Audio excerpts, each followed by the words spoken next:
Megastar Chiranjeevi Telugu cine ఇండస్ట్రీకే ఒక golden leg. తన వల్ల all sections of Telugu film industry బాగుపడ్డ వాళ్లే. ఆ మాటకొస్తే తెలుగు ప్రజలందరికీ కూడా చిరంజీవి ఒక గోల్డెన్ లెగ్.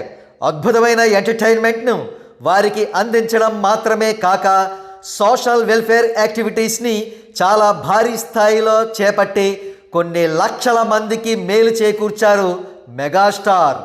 సరే, ఇక పాయింట్కు వచ్చేస్తే చిరంజీవి చీఫ్ గెస్ట్గా హాజరైన చాలా వరకు చిత్రాలు black busters and super hits అయ్యాయి.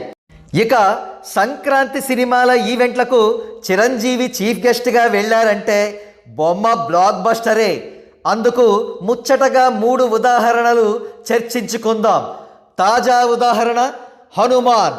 సోషియో ఫ్యాంటసీ ఎంటర్టైనర్గా రూపుదిద్దుకున్న ఈ చిత్రం ప్రీ రిలీజ్ ఈవెంట్కు మెగాస్టార్ చీఫ్ గెస్ట్గా అటెండ్ అయిన విషయం తెలిసిందే. విడుదలకు ముందు పెద్దగా హైప్ లేని ఈ చిత్రానికి చిరంజీవి బ్రహ్మాండమైన హైప్ తీసుకువచ్చారు. సినిమాలో చక్కటి కంటెంట్ కూడా ఉండడంతో ఓపెనింగ్స్ అదిరిపోయాయి. మొదటి 3 రోజుల్లోనే సినిమా ప్రాఫిటబుల్ జోన్లోకి వచ్చే అవకాశం స్పష్టంగా ఉందని ట్రేడ్ నిపుణులు చెబుతున్నారు. అంతేకాదు, ఈ సంక్రాంతికి బిగ్గెస్ట్ బ్లాక్ బస్టర్ స్టేటస్ అందుకోబోయే చిత్రం కూడా హనుమాన్ అనే అంటున్నారు. ఇప్పుడు కొద్దిగా ఫ్లాష్ బ్యాక్లోకి వెళదాం. అది 2020వ సంవత్సరం సంక్రాంతి సీజన్. ప్రిన్స్ మహేష్ బాబు హీరోగా నటించిన Sarileru Neekevvaru pre release event. ఆ ఈవెంట్ చీఫ్ గెస్ట్ మరెవరో కాదు, మెగాస్టార్. ఆ చిత్రం గురించి, ఆర్టిస్ట్ గురించి, టెక్నీషియన్స్ గురించి చిరంజీవి మాట్లాడిన ఎంకరేజింగ్ వర్డ్స్ చిత్రానికి ఒక క్యాటలిస్ట్గా పనిచేసి సూపర్ హిట్ కావడంలో దోహదం చేశాయి.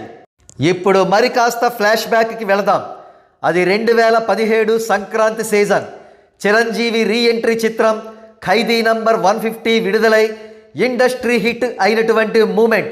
అటువంటి తరుణంలో కూడా చిన్న బడ్జెట్ చిత్రంగా వచ్చిన శతమానం భవతి సక్సెస్ మీట్కు చిరంజీవి చీఫ్ గెస్ట్గా హాజరై చిత్ర యూనిట్ సభ్యులను, ఆర్టిస్టులను, టెక్నీషియన్స్ను ఆశీర్వదించారు. సహజంగానే ఆ చిత్రం కలెక్షన్స్ మరింతగా పెరిగాయి. తెలుగు సినిమాకే గోల్డెన్ లెగ్ చిరంజీవి అనడానికి ఈ నిదర్శనాలు ప్రస్తుతానికి సరిపోతాయి కదూ.